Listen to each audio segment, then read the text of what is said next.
So para po iset yung oras ng inyong motor, kailangan nyo lang po ulit pindutin itong dalawang button, set at saka yung select.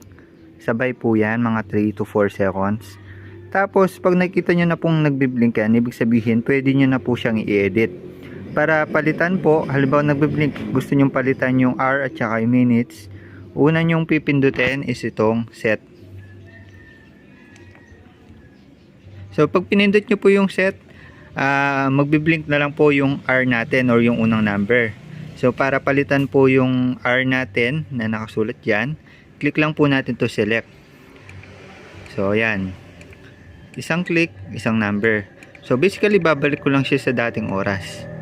So ayan, kapag nakaset na po, click nyo lang po itong set kapag okay na po, para lumipat po dito sa pangalawa. So ito po yung minutes. So para